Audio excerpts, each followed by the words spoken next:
ECDC On Air, the podcast of the European Centre for Disease Prevention and Control. Keeping up to date with European epidemiology. Hello, welcome, and thanks for tuning in to the European Centre for Disease Prevention and Control audio series, ECDC On Air. I'm your host Lee, recording from our headquarters in Stockholm, Sweden. Through the past year and a half, you may have heard of ECDC being mentioned here and there, but you may be unfamiliar with what actually goes on here in Stockholm when we're not talking about the COVID-19 pandemic. As an EU agency, ECDC aims to strengthen Europe's defences against infectious diseases. We cover a wide range of subjects, including surveillance, preparedness, epidemic intelligence, and response measures. We provide scientific advice, give public health training, and raise awareness through our disease programs. Put simply, we do quite a lot. This week, we once again sat down with Director Dr Andrea Ammon to discuss ECDC's appearance at the European Health Forum Gastein. The European Health Forum is an independent, non-partisan organization founded in 1998 as a health policy platform to bring together stakeholders and decision-makers from both the public and private sector. ECDC's participation at the forum has stretched back more than 10 years, and in that time has covered 3 major health emergencies: H1N1, Ebola, and now the COVID-19 pandemic. In the past decade, ECDC-led sessions have been on a wide range of topics, such as innovative approaches in improving trust and uptake in vaccinations, the actions needed to end AIDS and TB, and what needs to be done to combat hepatitis in Europe. In 2020, ECDC's panel was on the potential of data in light of early lessons learned from the pandemic and how these insights could be translated into a roadmap for strengthening healthcare systems in the future. This year, ECDC's session is on community engagement for health emergencies, with the aim to integrate lessons learned from the pandemic. The session will feature a discussion on what community engagement is, why it is important, and what has been learned so far. There will also be a discussion that raises questions such as what can international organizations do to ensure wider community engagement is embedded institutionally in pandemic response measures, and how can the uptake of COVID-19 vaccinations among socially vulnerable populations be optimized. We hope you enjoy this episode.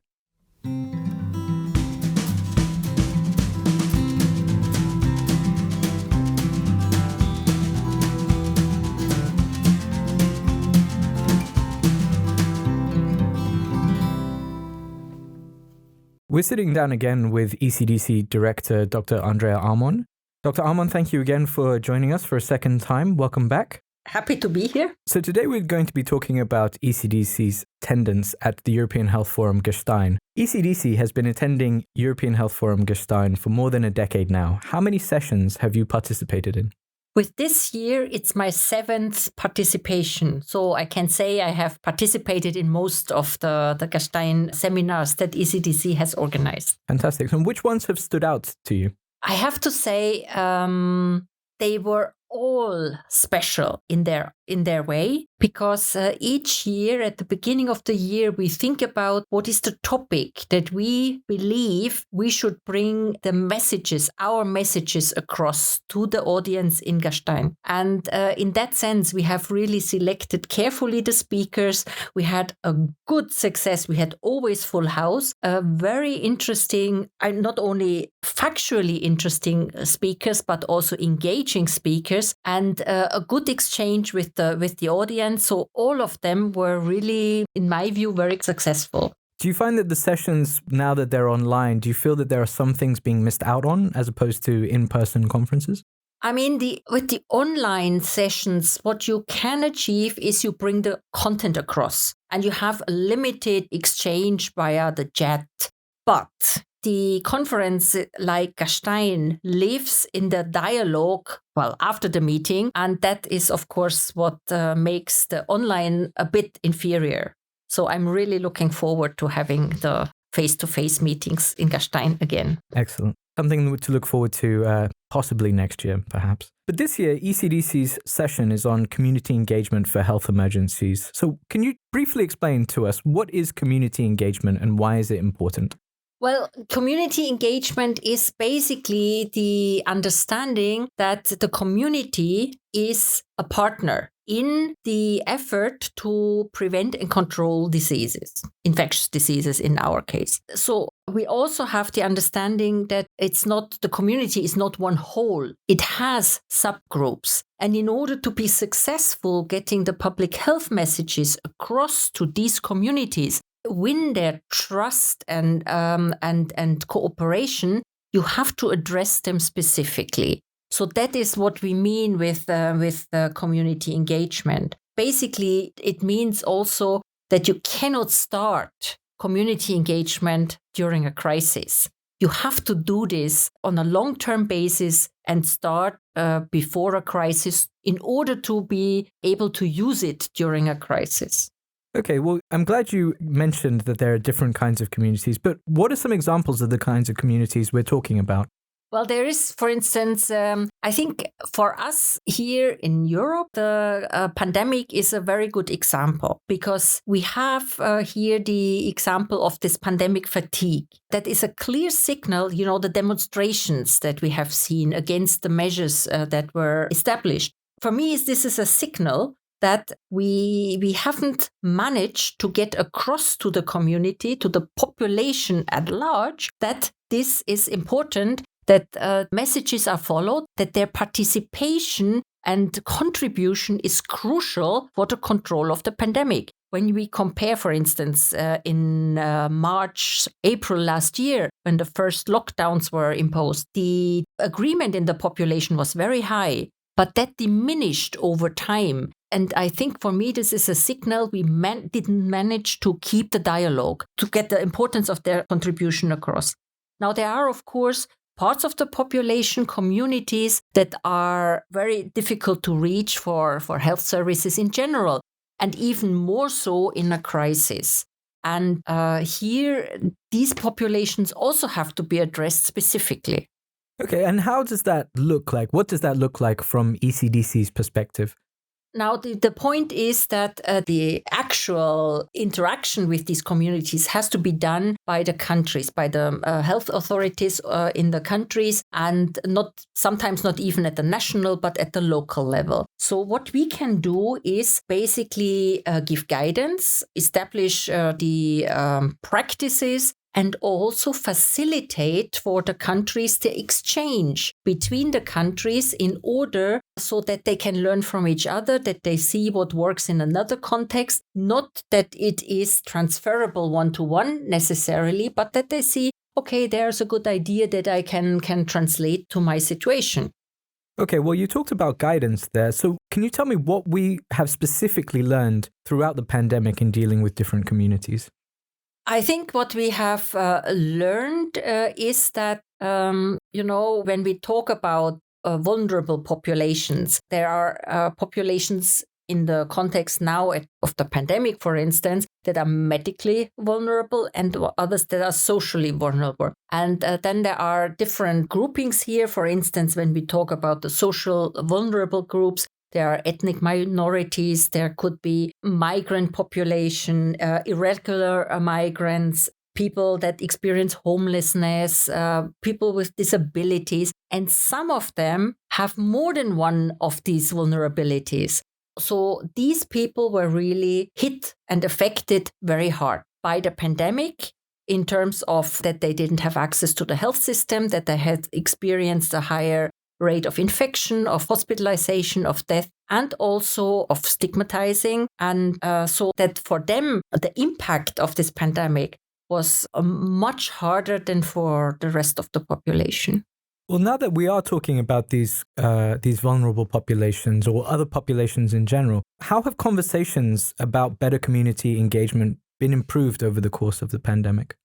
I think what we have seen is both sides. We have examples where it has been improved and where it was not successful. We have done a literature review and also a survey among countries and have collected the initiatives in the single countries, what they have done. We have seen that there was a lot of effort, a lot of engagement also by those professionals that were involved or by those community workers that were involved so that some impact could be alleviated. But we have also seen that sometimes services were just cut because either the location or the people to be used in the COVID response, and then the individuals in the communities were left on their own. So you mentioned surveys that have been done by national authorities. Could you tell me more about these surveys? What are the lessons that we've learned? And can you tell me more about the institutional effort to reach out to different communities? Yeah, so the summary is showing generally what kind of services have been provided, what has been successful or has been seen as successful, and the challenges that they have. So in terms of the successes, what has been seen is that on the one hand, it was very important to continue the current services, but also to be flexible, to see how the service can be adapted to now to the situation. In particular, if people could, under a lockdown, not go as they may have been able before to the service. So offering online services was definitely something that was marked as a success. But also the collaboration between organizations and levels was seen as a success. And what came out is that many of the responses, it was praised the dedication of the volunteers and the staff of the organizations that are involved in these communities. That without this would have not worked at all. So that is basically roughly. There's more, and in our publication you can also read all of this. Well, we can put a link to that in the notes below. We're looking at this from a very top-down perspective. What are the steps an institution like ECDC can take to improve community engagement? Well, first of all, it's the advocacy that we're doing now also. That was for me the reason why we put this topic in the center of our seminar this year, because I wanted to make it clear that this is one big missing area that I have perceived in the pandemic preparedness plans. So I have already, whenever I was speaking about lessons learned for the future, and will continue to do so, said that community engagement is something that we really have to give more emphasis, just because the public health workers and professionals alone cannot overcome a situation like the pandemic. So we have to really mobilize everybody to contribute, and that is not possible without a proper engagement. So that is something that we can do. The other part is, of course, to look what is scientifically there. What is the evidence that is already out there? Because, just because we haven't fully operationalized community engagement doesn't mean there is no scientific evidence there. So to summarize this and make it also accessible to the respective colleagues in the member states. So we have this guidance of community engagement in general that we have published last year.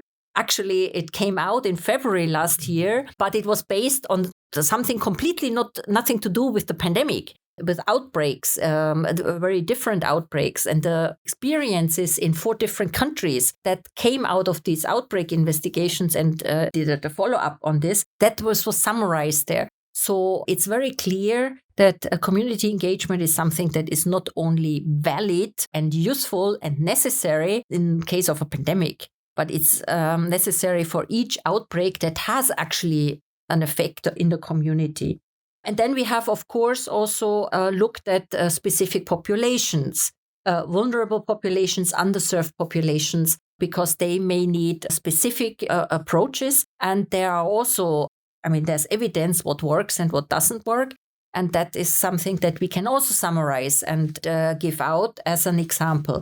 And the third thing that we have done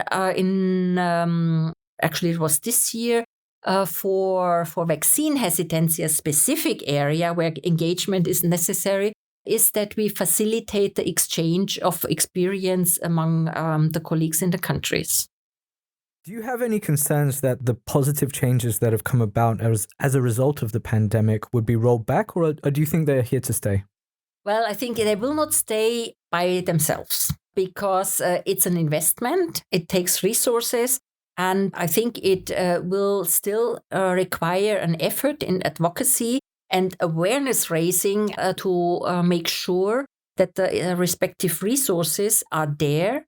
I mean, they are part of the preparedness that everybody should now establish, unless they are really institutionalized in the pandemic preparedness plans and part of the general, preparedness also in terms of simulation exercises and that part, it will be rolled back, I'm afraid. Okay, well, it's something we should hope that does not happen and that we could see something positive going forward. Well, I think we should make sure that it's not sinking back to the level it was before. Excellent. Well, Dr. Ammon, thank you very much for your time today. We do really appreciate it. My pleasure.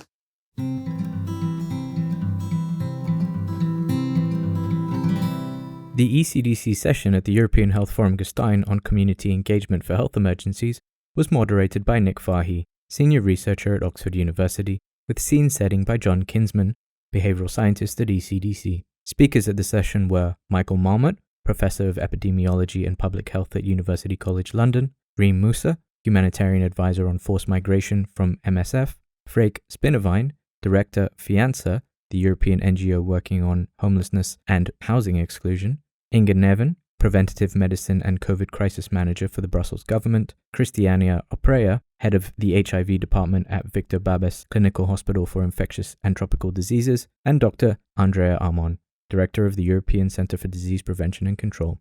Excerpts from the session follow.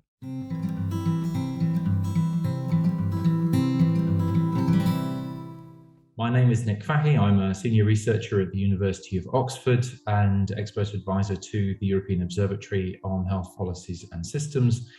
What I'd like to do first, though, is set the scene, and I'm not going to do that. I'm going to turn to a far more expert speaker, John Kinsman, who is a behavioral science advisor at the European Centre for Disease Prevention and Control. Thank you, Nick. I am here, and good morning, everybody. It's a real honor to have the opportunity to open this and provide some initial thoughts on the topic of community engagement. Community engagement is very much present during the pandemic. What do we actually mean by this term? It's about listening, it's about dialogue, it's about understanding what people's concerns are, what their expectations are, what their needs are. And I think it's quite clear that in any public health emergency, the strategy and the approach needs to be directed by the public health authorities. I think that's very clear. But it can't be just a case of people saying, well, this is what you have to do. If you go down that road, or on a sort of top-down approach, you won't necessarily be speaking to people in a way that will be meaningful and attractive and appealing to them. So community engagement essentially requires that you understand what people's thoughts are about the disease in question, what their thoughts are about the response to the disease, and to address those and to meet them in the terms that they would recognize and understand and appreciate. I'd like to turn now to our first panel discussion, and I'll introduce each of the speakers as we come to them. And the first speaker who I'd like to turn to is Sir Michael Marmot, Professor Sir Michael Marmot, who is Director of the UCL Institute of Health Equity at UCL, University College London, and who is Chair of the Commission on Social Determinants of Health. Could you tell us what are the social determinants of health and how are they relevant to community engagement in our response to COVID-19? If we want to deal with the effect of this pandemic, yes, of course, we have to control the virus, but we have to deal with the causes of inequalities in health. And that is the social determinants of health, because the pandemic exposed the underlying inequalities in society and amplified them. And I want now to turn to Reem Musa, who is humanitarian advisor on forced migration at Médecins Sans Frontières. And I'd like to invite you to tell us about what have been some of the specific challenges faced by people in that context, for example, housed in migrant detention centres during the COVID-19 pandemic, and how have those been addressed?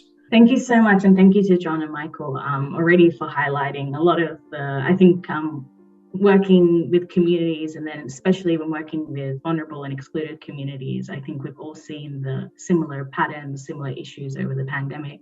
And that is that this pandemic has only deepened existing structural inequalities, exclusion, and neglect that we've seen in our health systems and societies. For migrant communities, whether they are on the move, undocumented, even established migrant communities, so people from culturally diverse backgrounds, particularly those that live in low-income settings, what we saw was that they were very early on in the pandemic. What we saw is that they were more exposed to the risks of transmission due to COVID, but they were also exposed to bearing the brunt of the consequences of the COVID-19 measures, such as lockdowns, travel bans, and suspension of essential services. As MSF, we worked in 30 countries around the world, particularly on issues of migrants in the COVID pandemic, but in Europe especially, we worked in several different types of contexts, ranging from informal contexts to closed contexts in places like Portugal, France, Greece, Belgium, and the UK. And what we saw was a pattern, and we saw the pattern was that oftentimes migrants, particularly those that are the most at risk or vulnerable, were not even considered in COVID-19 responses, and particularly were not considered as a key group for community engagement. Working in epidemics such as HIV and Ebola, and that we've all learned that community participation, whether that's a kind of fractured community, you can take the time, again, it's willingness, you can take the time to map and understand where people live in terms of designing responses, but also trust building are essential in any humanitarian response. As MSF, what we've done is that we've invested in community consultations, but also in peer-led initiatives, and really focusing on culturally adapted health promotion that is co-constructed and co-created with community members. Migrants and refugees and undocumented people must be included in national global responses. We need to ensure health access for all and health equity as all, as Michael has already highlighted, and that a punitive approach doesn't work when you're trying to develop a public health response. So John said right at the start about how, like, part of our challenge is about how can we institutionalize these things. And I think one of the things that comes out of that is one of the key routes to institutionalizing this is for us to start from that sense of diversity, and for authorities to start with that, to have an understanding of our communities and our societies, which recognizes the variety, the diversity within them. Reem, thank you so much. And it's a pleasure to turn now to Freek Spinnewijn, who is Director of FIANSA, which is the European NGO working on homelessness and housing exclusion. What have been some of the specific challenges faced by people experiencing homelessness during the COVID-19 pandemic, and how have these been addressed? Over to you. Thank you, Nick. Let me first start by saying that we estimate that there is at least 700,000 people in the European Union and the UK that experience homelessness, sleeping in a shelter or on the street on any given night. And that's 70% more than 10 years ago. And that's just to say that we were already in a crisis before COVID hit us. And that's important to remember. What the challenges that we experience, maybe in general, you can say that the guidance to protect people against COVID didn't work for homeless people. Isolating as in your home is quite difficult if you're homeless. That's quite obvious to say. But more specifically, we encountered three major challenges. First of all, the living conditions of homeless people. It's clear that you're vulnerable when you live on the street. Many people live in shelters. 90% of the homeless population in Europe lives in shelters. Shelters are usually overcrowded.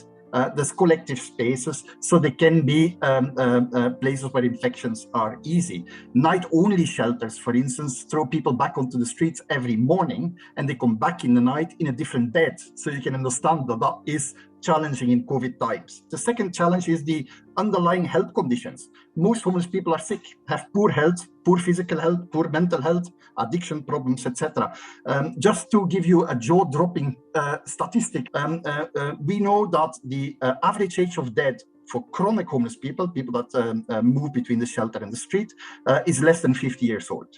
So it gives you an indication of how big a problem the underlying health conditions are. And the third issue is the disconnect between the social care and the health system. This is to do with problems of health insurance, stigma, discrimination, but also the wider issue of the fact that the healthcare system and the social care system, certainly when it concerns homelessness, function in parallel. Now, there is a number of solutions. One is that quite a number of member states have done a huge efforts to get people off the street, the rough sleepers, put them into hotel in safe accommodation. The second is that in some countries, the improvement of the quality of shelter was an issue, like it happened. 24-hour shelter became the norm, night-only shelter stopped because it's senseless anyway, more single rooms, more privacy in the shelter. The harm reduction approach was integrated in some of the shelters to capture those that would stay away from shelter, etc. And the third solution, and that's much less frequent, but still important to mention, is that some countries use the COVID crisis to move to housing-led solutions. So not manage homelessness in the shelter system, but move people into self-contained housing with support. That's, of course, the best solution. And the fourth is the ban on evictions. Many countries put bans on evictions during COVID. One of the things that we learned from COVID is that or that we noticed is that homelessness is now considered a public health issue. It was not before, even if it was. It's now also a public health issue. I think that you've underlined both the challenges which are there and the particular challenges of that community, but also the potential for change. So Michael talked about underlining the importance of equity, but then also Reem underlined the importance of diversity. So equity doesn't mean treating everybody the same. It means recognizing the definition, the variation and the differences within our different communities.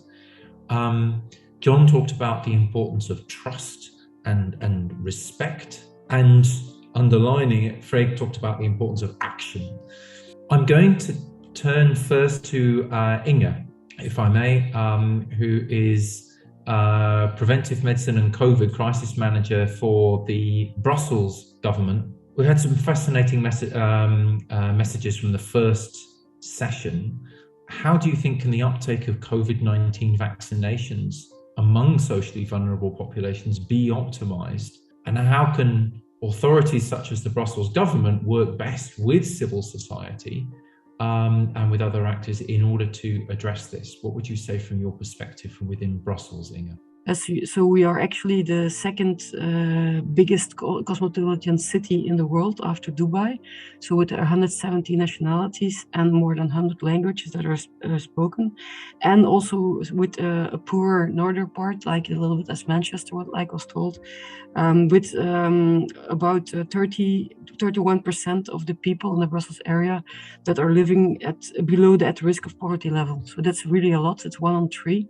So what we really try to do is really to work very well with all these local actors and people of trust for every community, and really to try to set up a dialogue with the people living in these areas about their general situation, and then starting from that one to talk about what is their social situation, what is their household situation, what are the health problems, what are the economical problems, and so on, and to start from there, and then to start to talk about the health problems, the impact of COVID, and then also about the vaccination program. So if I may turn now to Cristiano Alpreia, who is Senior Consultant in Infectious Diseases and Head of the HIV Department in Victor Babas Clinical Hospital for Infectious and Tropical Diseases in Bucharest in Romania. Cristiano, there's a long history of engagement with people with HIV and AIDS in Europe, and that particular patient group has been perhaps one of the sort of almost defining patient groups for how one engages with a particular community. What lessons have you taken from that in relation to COVID-19 and perhaps ways in which this has informed how we could be approaching things better? I think it's important, and I will start to highlight some similarities and some differences between HIV and COVID-19 pandemic, because we can start and we can first look at the statistics for HIV and SARS-CoV-2, and we know all that in 40 years we had around 75 million diagnosed patients with HIV and around 4.7 million deaths. But to date, for COVID-19, we have more than 232 million cases, and in 1 year and approximately 9 months, we have more than 4.5 million deaths. Testing is important for both diseases, for HIV and for SARS-CoV-2. So testing is the word that we have to focus on, because testing is limiting both infections and, of course, their effects on long term. Andrea, may I turn to you? And the first thing I need to say is thank you. How can international organizations such as yours contribute to ensuring that community engagement activities are actually institutionally embedded in these processes of pandemic preparedness and response? Yeah, Nick, thank you very much. And a big thank you to all the speakers because you have so beautifully filled the topic. And the reason why I decided to have ECDC's session this year in Gastein on the community engagement is that I recognize it as one of the major key lessons from the pandemic. And I have said so in all the meetings that I have been since actually last year. For me, community engagement needs to happen with all society, to recognize that the society is a partner in the control efforts that we as health authorities have, that requires to understand their perceptions, their concerns, and their questions. Of course, the pandemic has highlighted the difficult situations for the vulnerable populations, but it has also shown that the normally not characterized as vulnerable parts of the society also needs to be engaged. And that, I think, is very important to carry on. Secondly, it became very clear that now into such a relationship in the pandemic under pressure is very difficult now. So what we have been doing or can do as a European institution that has actually nothing to say what the countries should do is we can give guidance, summarize what scientific evidence is there that community engagement is actually beneficial for the health authorities and the communities. And we can see how this can be included in the preparedness plans with the involvement of the respective communities, of course. Secondly, we are working with capacity building. Capacity building part of the health authorities that are at the interface with the communities, but also on the community side with the NGOs, but also with influential spokespersons of these communities. And we are doing this now with webinars to certain topics. We had vaccine hesitancy, for instance, as one of the topics where the countries can exchange experience, what worked, what didn't work, so that countries also can learn from each other. And lastly, that is something that we haven't been doing so much, but what I see as a task that we have to start is the advocacy, the political, so to advocate for the political will to actually make this funding and this investments available. Reem, Friek, Inge, Christiana, and Andrea, and a special thanks, Andrea, to you and your colleagues for having taken the initiative to organise this session.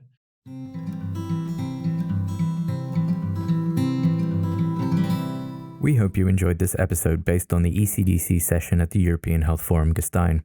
If you would like to know more about the European Health Forum, you can find links in the notes of this episode. We would like to thank the organisers at the European Health Forum for their help in putting this episode together. For more information on the COVID-19 pandemic or more information about ECDC in general, please visit us at ecdc.europa.eu or follow us on social media.